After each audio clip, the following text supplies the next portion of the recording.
OUMAX, your OS reviews. You're watching our video first look and a quick review of the OUMAX S7 round. This is a smartwatch which you can pick up on Amazon for about 70 bucks. And it's similar to other smartwatches by this company in the sense that specifications are nearly identical, except of course this one has a round circular display. However, something that I'm going to point out here is it's not exactly a real circle, as I would say, similar to the Moto 360, because if you look really closely on the edges, you can kind of notice kind of light leaking out, and I suspect that underneath you actually have a square display, but they used a circle cutout to give the illusion of a round display. But it works, and you can see that the watch faces here do seem pretty classy, but again, the body of the watch itself is square. In terms of the packaging and presentation, you have access to a pretty good looking box. This is what it looks like, so it's going to be a good gift idea. And on the back you have a QR code which you can scan to download the free application on an Android or iOS device. And in terms of specifications, again, we do have a dual-core processor underneath the hood. It is using a proprietary operating system as opposed to Android Wear or anything like that. You have access to, of course, Bluetooth. It has what's called the OUMAX UI 2.0, which is pretty similar to other smartwatches we've seen from China in the past. And it does have a capacitive touchscreen. It has a 1.2-inch display again, and it does have an aluminum casing, which is fairly durable. Otherwise, it's not waterproof, but it does use a proprietary charging cable, as you can see here, that uses magnets as well as data prongs to line on to the watch. And afterwards, you plug it into a USB port, and it charges up in around 3 hours. I got roughly 2 to 3 days of usage out of this before I needed to recharge it again, so battery life is so-so for a smartwatch. There's also a guide in addition to a microfiber cleaning cloth, and that's essentially it. So a pretty minimalistic packaging here. There is a screen protector that you get free, and you can see that it's been pre-applied, so it prevents the unit from getting scratched too easily.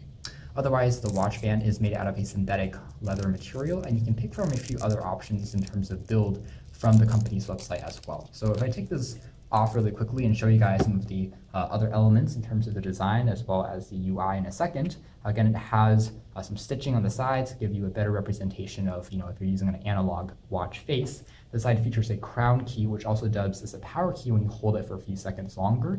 And if I'm into a different menu, I can go out onto the watch by tapping on this once.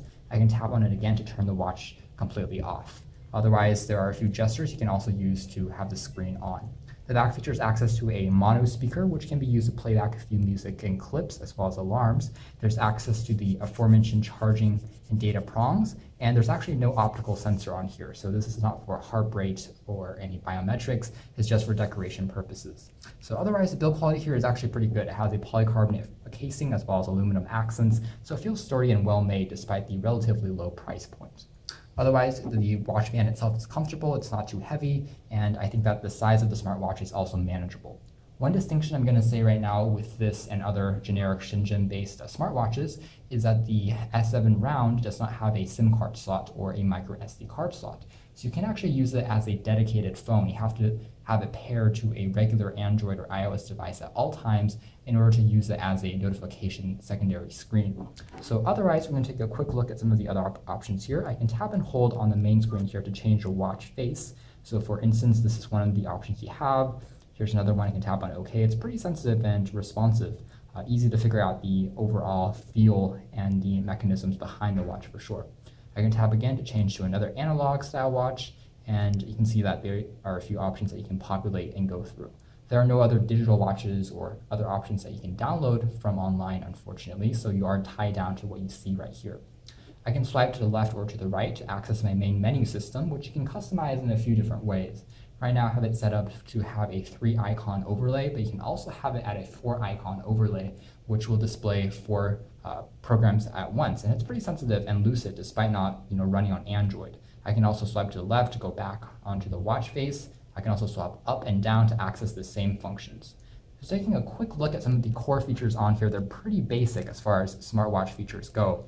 There's a remote notifier, so if you have it connected using Bluetooth to your phone, you can use that to find your phone, which is pretty easy. You can see the keys down below here are a little small to tap on, but overall they're not too bad.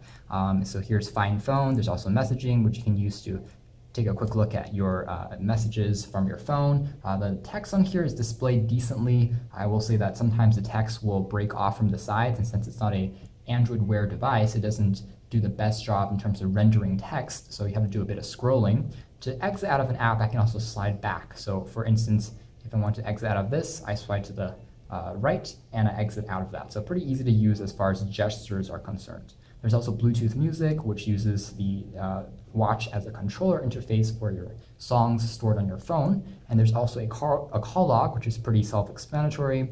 Bluetooth settings, as well as remote capture, so using this as a controller for taking pictures on your phone works fairly well. There's also a sedentary reminder, so after 30 minutes of sitting, it has an accelerometer. It's going to buzz and tell you to get up and move. There's also a sleep monitor, which works fairly well. It's not the most accurate thing in the world, but it tells you your deep versus light sleep patterns, and you can access the activity tracker functions on the app, which is pretty intuitive. It tells you, how long you've been sleeping. Same thing with the pedometer function, fairly sensitive. If you kind of give it a shake, it's not going to accidentally trigger that as a step, so you have to actually move. So it's fairly sensitive, actually. Let's go out of that. There's a QR code to download to access the app directly. There's a kind of voice recorder function on here, which requires you to be connected to the phone as well. In addition, there's motion sensors and gestures that you can set up, and that's essentially it. So if we want to take a quick look at the kind of style of the interface, I can tap onto 4 apps, and you can see that we have now, again, 4 icons displayed. So otherwise, pretty easy to get used to and navigate. So for some of the more detailed applications, you have to go through settings, and these include things such as an alarm, which you can set up directly on the watch, and you can see the interface here is quite good. It reminds me of Android Wear in many ways, so they did a nice job designing this so that everything is fluid and responsive.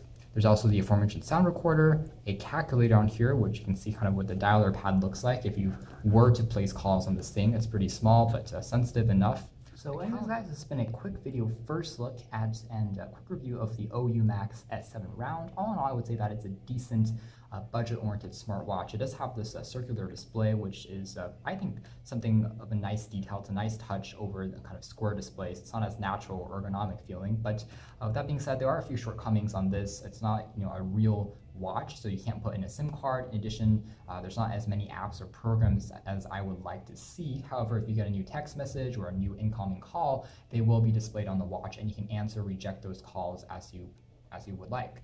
There's also some very basic email viewing capabilities, but that's basically it. Very few, smart watch functions beyond that, and it's not waterproof. It doesn't have a heart rate monitor, but all in all, a decent value for this price point, and one of the nicer over hardware, design smartwatches we've seen out of kind of Shenzhen, China. So you can check out more details about this in our official written review. But for now, this has been our video. Thanks for watching here at OS Reviews. This has been the OUMAX S7.